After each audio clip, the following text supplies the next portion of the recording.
ఆయన మాట్లాడడం కరెక్ట్ కాదు, నేను అనలేదని చెప్పారు అధ్యక్ష. రికార్డు చూడండి అధ్యక్ష. మొదటి ప్రశ్న సమాధానం నో అని ఉన్నారా లేదా, అనకపోతే నేను వచ్చి నాది రికార్డు నేను తప్పైంది, నా మాట తొలగించండి అధ్యక్ష.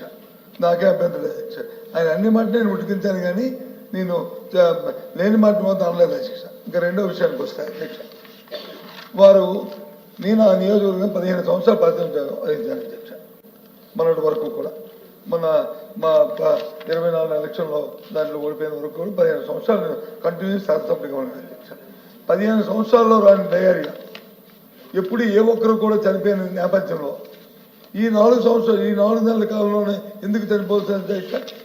5 సంవత్సరాల్లో మరి 4 నెలలు వేసిన 4 నెలల కింద చనిపోవచ్చు కదా అధ్యక్ష. అక్కడ కానీ పరివార లోపం వస్తే నేను క్లియర్ కట్గా చెప్పాను అధ్యక్ష. ఏదైతే ఇంకోటి అధ్యక్ష, జిల్లాలో ఎక్కడ లేని విధంగా ప్రతి ఊరికి కూడా ఒక పంపింగ్ స్కీము, ఒక ప్రొటెక్టివ్ వార్డ్ స్కీము ప్రతి ఊర్లో ఉంది అధ్యక్ష. ఆ నియోజకవర్గంలో అది గర్వంగా చెప్తున్నా అధ్యక్ష. అది ఆ కార్యక్రమం ఉన్నప్పుడు దాన్ని పర్యవేక్షణ చేయాలి. టైం టు టైం దాన్ని క్లోరేజ్ కలుపుకోవడం, టైం టు టైం ఆ పైపులను వచ్చి క్లీన్ చేసుకోవడం, టైం టు టైం చూడడం, అవి ఆ కార్యక్రమం జరగలేదు అధ్యక్ష. ఈ 4 నెలల కాలంలో ఎవరైతే మెయింటెనెన్స్ చేస్తారో ఈ విషయాలు చెప్పడం నాకు ఇష్టం లేదు అధ్యక్ష. అయినా సరే మంత్రి అడిగారు కాబట్టి చెప్తాను. ఆ లోపాలు ఎవరు చేయాలి, ఎవరు చేయకూడదు, ఈ కాంట్రాక్ట్ నాకు కావాలి, ఆ కాంట్రాక్ట్ తొలగించేయాలి, ఆ వర్కర్ని తీసేయాలి, ఆ వర్కర్ మళ్ళీ కొత్త వాడిని వేసుకోవాలి, వాడి దగ్గర మళ్ళీ 50,000 లక్ష మళ్ళీ వాడి దోచుకోవాలి అని అక్కడ కొట్లాడి జరిగింది అధ్యక్ష. ఈ 4 నెలల కాలంలో వీటికి కారణాలు ఇవ్వ అధ్యక్ష. నేను అసలు అంతవరకు జోన్కు పోదలుచుకోలేదు. అయినా వారు అడిగారు కాబట్టి నేను చెప్తున్నాను అధ్యక్ష. పర్యవేక్షణ లోపం వల్ల జరిగిన అధ్యక్ష అంతే అధ్యక్ష. దాన్ని సర్దిద్దుకొని ప్రజలకు మంచి చేయడానికి ఆలోచించేయండి అధ్యక్ష. నీ మీద మా మీద మీరు విమర్శలు చేసుకుంటే దాని వచ్చే ప్రయోజనం లేదు అధ్యక్ష, ప్రయోజనం లేదు అధ్యక్ష. అక్కడ గౌరవ శాసనసభ్యులు వాళ్ళు అడగడం అధ్యక్ష ఎందుకు జరిగిందో చెప్తారు. ఇప్పుడు శాసనసభ్యులు అక్కడ ఉన్న శాసనసభ్యులు మీ శాసనసభ్యులు కదా అధ్యక్ష, వారితో ఒకసారి సమావేశం పెట్టుకుంటే అధ్యక్ష అడగండి అధ్యక్ష, చెప్తారు ఏ పని ఎందుకు అది జరిగిందో, ఏ కారణం వల్ల జరిగిందో అది తెలుస్తుంది. అంతేగాని పెద్దానికి గత ప్రభుత్వం అంటే గత ప్రభుత్వం ఏం చెప్తే చెప్పండి. ఇందాక చెప్పారు గత ప్రభుత్వం. సరే, ప్రభుత్వం మీ చేతిలో ఉంది, అధికారం ఎంక్వైరీ చేయండి, తప్పులు జరిగితే దాన్ని శిక్షించండి. ఎవరు వద్దన్నారు మిమ్మల్ని? మేము అడ్డుపెట్టిన ఆగితే ఎందుకంటే ప్రభుత్వం మీది కాబట్టి. కానీ దయచేసి నేను సూటిగా మంత్రిగా అడుగుతున్నాను. గొర్రెల మండలంలో మా అధికారులు వచ్చి ఒకరని చెప్పారు. ముఖ్యమంత్రి గారు రాష్ట్రంలో సమీక్షా సమావేశం జరిగినప్పుడు మీ అధికారులు మీరు కూడా ఆ సమావేశం ఉన్నారు. ఎండమండుగు అని ఆయన చెప్పారు. ఆ మర్నాడు ఉప ముఖ్యమంత్రి గారు వచ్చారు, ఆయన 10 మందిని చెప్పారు. అక్కడ సమావేశం జరిగిన తర్వాత ఇప్పుడు మీరు సభాముఖంగా 4 చెప్తున్నారు. చూడండి అధ్యక్ష, వాస్తవంగా చనిపోయిన వాళ్ళు 202 మంది హాస్పిటల్కి వెళ్తే అక్కడ అడ్మిట్ అయితే వాళ్ళకి వచ్చి సౌకర్యాలు లేకపోయినా ఆ స్కూల్ అంట అప్పుడు మేము కట్టిన స్కూల్లో ఏవైతే ఆ 4 బలలో బెంచీలు బాగున్నాయి కాబట్టి దాని మీద పెట్టి అక్కడ చేస్తే నేను చెప్పాను. ఏమయ్యా విజయనగరం హాస్పిటల్ ఉంది, వైజాగ్ హాస్పిటల్ ఉంది, ఆ పక్కన హాస్పిటల్ ఉంది, అది చేయండి.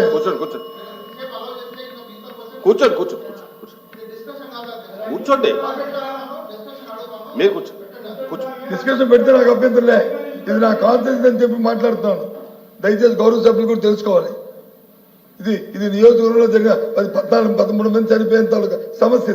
ఇదేమైనా మా సొంత అనుకోలేకపోతే ఎవరి మీద విమర్శించడానికో మాట్లాడుతున్న సమస్య కాదు. ఇది ఆ సమస్య కాదు. ఇది దయచేసి కాబట్టి మంత్రి గారిని నేను కోరుతుంది. మొదటిగా నేను చెప్పింది వచ్చి దాని గురించి మాట్లాడాను. ఆ తర్వాత వచ్చి అక్కడ ఇప్పుడు కూడా చెప్తున్నాను, ఇంకా పర్యవేక్షణ లోపం ఉంది, మెయింటెనెన్స్ లోపం ఉంది. అది మీ సబ్జెక్ట్ కాదు, అది పంచాయతీరాజ్ సంబంధించిన సబ్జెక్టు. దయచేసి అధికారులు కలెక్టర్కి ఆదేశాలు ఇవ్వండి. విశిక్షణ లేకుండా ఎక్కడా కూడా మెయింటెనెన్స్ కి ఇబ్బంది లేకుండా కార్యక్రమం జరగాలని ఆదేశించండి. ఆ విషయాలు రావు, అది నేను కోరుతుంది. అంతేగాని ఎవరి మీద బురదల్లాలనో చేయాలనో చెప్పే విషయం కాదని మీ ద్వారా చెప్తున్నాను అధ్యక్ష. దయచేసి ఎక్స్గ్రేస్ ఇవ్వడానికి మాత్రం ప్రయత్నం చేయండి. ఆ పేదవాళ్ళని ఆదుకోండి అధ్యక్ష. అసలు వెనుకబడిన జిల్లాలో పండింది వాళ్ళకి చాలా మంది పిల్లలు అందించే పిల్లలు కుటుంబ పెద్దలు చనిపోయారు. ఆ కుటుంబాల పోషణ కోసం ఆలోచించమని చెప్పి ఒకసారి మీరు ఆలోచించమని చెప్పి మీ ద్వారా కోరుతున్నాను అధ్యక్ష. అచ్చెన్నాయుడు ఉపన్యాసాలు చాలా బాగున్నాయి అధ్యక్ష. ఆ నియోజకవర్గానికి పెద్దలు బొత్స సత్యబాబు గారు ప్రాతినిధ్యం వహించారు. మేము అధికారంలోకి వచ్చిన తర్వాత 2-3 మాసాలు ఇది జరిగింది అధ్యక్ష. మేము కూడా 15-20 సంవత్సరాలు లేనటువంటి వ్యాధులు కలరా కానీ డయేరియా కానీ మనం వింటున్నామంటే బాధ కలుగుతుంది. దీనికి కారణం ఏంటి అధ్యక్ష? పారిశుద్ధ్యం పరిశుభ్రత ఉండాలి, గ్రామ పంచాయతీలు యాక్టివ్గా ఉండాలి, మున్సిపాలిటీలు యాక్టివ్గా ఉండాలి, కార్పొరేషన్లు యాక్టివ్గా ఉండాలి. ఈ 3 యాక్టివ్గా లేకపోతే ఎవరు ఎన్ని చేసినా సరే దీన్ని అరికట్టలేమనేది అందరికీ తెలిసిన విషయం. 5 సంవత్సరాల అధ్యక్ష పంచాయతీలో ఒక పైసా ఖర్చు పెట్టారా? ఒక డ్రైన్ క్లీన్ చేశారా? ఒక ట్యాంక్ ఉంటే ట్యాంకులో ఒక పిడికిడు ఉపన్యాసాలు ఇవ్వడం కాదు. నేనే ఇస్తాను ఉపన్యాసం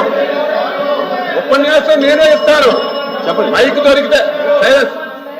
దొరికితే నేను ఉపన్యాసం ఇస్తాను. 5 ఇయర్స్ ఒక్క వాటర్ ట్యాంక్ లో అధ్యక్ష, ఒక్క వాటర్ ట్యాంక్ లో ఒక పిడికిడు బ్లీచింగ్ వేసిన సందర్భాలు లేవు.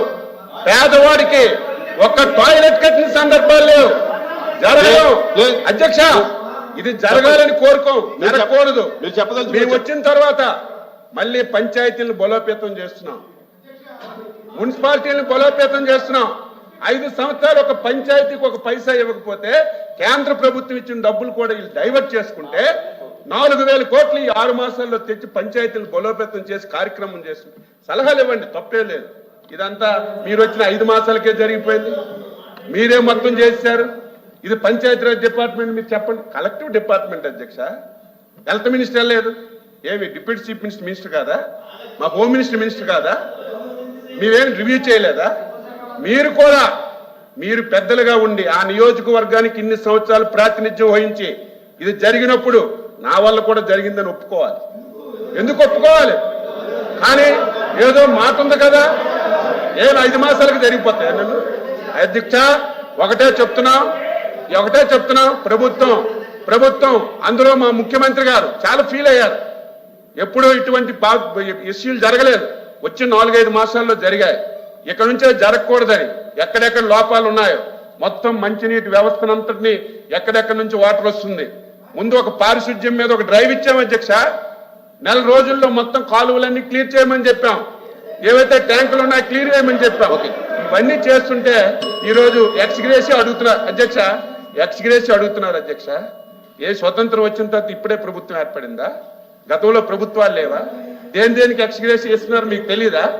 ఎక్కడైనా డయేరియాతో చనిపోతే గత ప్రభుత్వాలు మీరు 5 సంవత్సరాలు ఎవరికైనా ఒక పైసా ఇచ్చారా? ఆ ప్రావిజన్ ఉందా? ఆ ప్రావిజన్ ఉంటే ఇవ్వడానికి ప్రయత్నం చేస్తున్నాం. దాన్ని ఎక్స్రేజ్ ఇవ్వండి, 8 మంది ఇవ్వండి, 30 మంది చనిపోయారు చెప్తారు అధ్యక్ష. పేపర్లో వస్తాయి, ఒక్కొక్క పేపర్ ఒక్కొక్కలాగా రాస్తారు. మీ పేపర్ 100 మంది అని రాసింది, ఇంకొక పేపర్ ఇంకొకలాగా రాసింది. ఇవన్నీ చూసిన తర్వాత అధ్యక్ష అక్కడైతే డయేరియా రావడం వాస్తవం, మరణాలు జరగడం వాస్తవం. అది రాకుండా అడ్డు పెట్టాలి. భవిష్యత్తులో స్వచ్ఛమైన మంచినీరు ఇవ్వాలి. దానికి కూడా మీరు ప్రజాప్రతినిధిగా బాధ్యత వహించాలి. ప్రజల్ని ఎడ్యుకేట్ చేయాలి, వ్యక్తిగత మరుగుదొడ్లు కట్టాలి. ఇవన్నీ చేస్తే తప్ప దీన్ని అరికట్టలేం.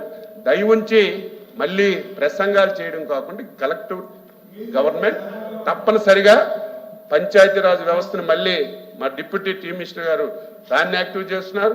క్లోరినేషన్ చేస్తాం, డ్రైన్లు క్లియర్ చేస్తాం, మంచినీటి వ్యవస్థను చేసి రాకుండా చేయడానికి మేము అన్ని ప్రయత్నాలు చేస్తాం. చిత్తశుద్ధితో పనిచేస్తున్నామని చెప్పి మీ ద్వారా సభ్యులకు తెలియజేస్తున్నాం.